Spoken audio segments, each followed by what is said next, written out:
उनके हवाई जहाज उड़ गए, कहां पर रीफ्यूएलिंग सेंटर उनका ध्वस्त हुआ, कहां उनकी हवाई पट्टी ध्वस्त हुई, वो सारी तस्वीरें आपके सामने रखा गया बकायदा एक सबूत के रूप में। अगर जहाज गिरता है तो उसका रैकेज होता है, मलबा होता है। अगर जहाज गिरती है तो उसका सैटेलाइट इमेज होता है। अगर जहाज गिरता है तो अंतर्राष्ट्रीय जगत में हलचल होती है और अंतर्राष्ट्रीय जगत के एक्सपर्ट्स भी इस पर कमेंट करते हैं, टिप्पणी करते हैं, सबूत प्रस्तुत करते हैं। मगर ऐसा नहीं हुआ। उल्टा मैं तो पीएम शहबाज शरीफ पाकिस्तान के पीएम हैं, उन्होंने क्या कहा है मैं पढ़ देता हूं। वो कहते हैं, कोट, हमने 9 और 10 मई की रात को भारतीय सेना को जवाब देने के लिए हमला करने का फैसला लिया, लेकिन उससे पहले कि भारत के ब्रह्मोस मिसाइलों से पाकिस्तान सैन्य ठिकानों पर हमला कर दिया। हमने 9-10 मई की रात को भारतीय सेना के जवाब के लिए हमला करने का फैसला लिया था, लेकिन उससे पहले ही भारत के ब्रह्मोस मिसाइलों ने पाकिस्तान के सैन्य ठिकानों पर हमला कर दिया। इससे पहले नूर खान एयरबेस के विषय में भी पीएम शहबाज शरीफ ने कहा था कि उसे भी ध्वस्त कर दिया गया था। अरे राहुल गांधी, आप हमसे क्या रिपोर्ट कार्ड मांग रहे हैं, हमसे क्या सबूत मांग रहे हैं?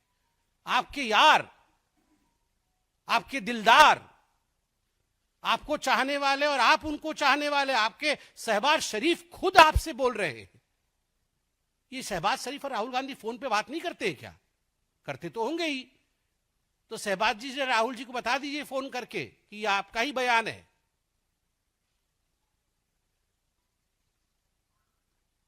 राहुल पूछो, और देखिए ये सिंक्रोनाइज्ड है, ये कोई कोइंसिडेंस नहीं है।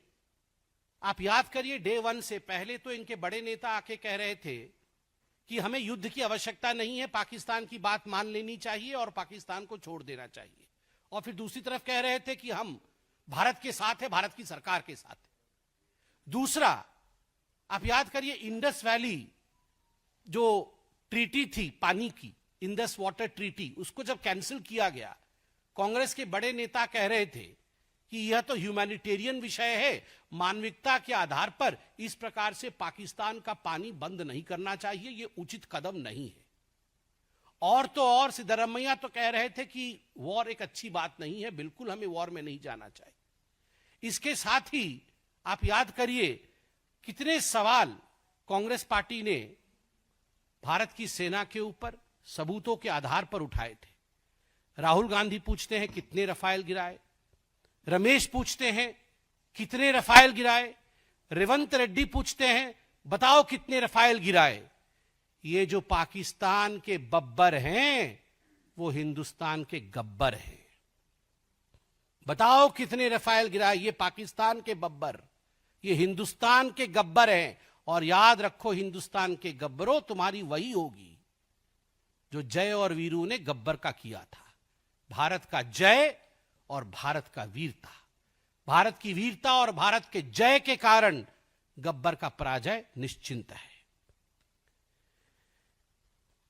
आप सोच के जरा देखिए, कभी भी राहुल गांधी ने यह नहीं पूछा कि कितने पाकिस्तान के एयरबेस ध्वस्त हुए, कभी भी यह नहीं पूछा कितने आतंकी अड्डे ध्वस्त हुए, कभी भी यह नहीं पूछा कि कितने आतंकवादी मारे गए।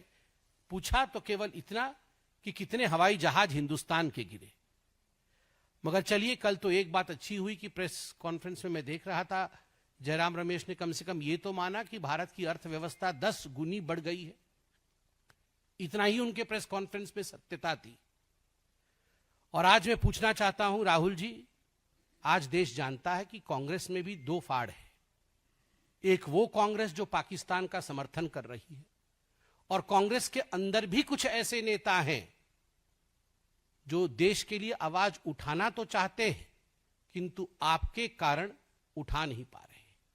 और ये जो जय हिंद की यात्रा आपने निकाला है, और हर जय हिंद की यात्रा में, कल रेवंत रेड्डी जी पूछ रहे थे कि हिंदुस्तान की कितनी जहाजें गिर गई, परसों रमेश जी पूछ रहे थे, ये जो जय हिंद की यात्रा आपने निकाला है, ये जय पाकिस्तान की यात्रा ज्यादा लग रही है, जय हिंद की यात्रा कम लग रही है।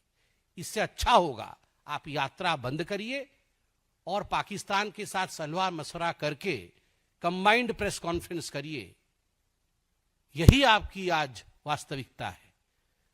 ममता जी ने भी कल बहुत ही, मैं कहूंगा, जो नहीं कहना चाहिए उस प्रकार की बातें कल ममता बनर्जी ने कहा है। किसी भी चुने हुए प्रतिनिधि को या किसी भी नेता को इस प्रकार की भाषा की प्रधानमंत्री नरेंद्र मोदी क्या सभी के पति हैं? क्या सभी महिलाओं के वो हस्बैंड हैं? ये कितनी कैसी बात है ये? मैं तो इस पे कुछ कहना भी नहीं चाहता हूं। हां, प्रधानमंत्री नरेंद्र मोदी सभी के सेवक हैं, किसी के पिता हैं तो किसी के भाई हैं, इसमें कोई शक नहीं है।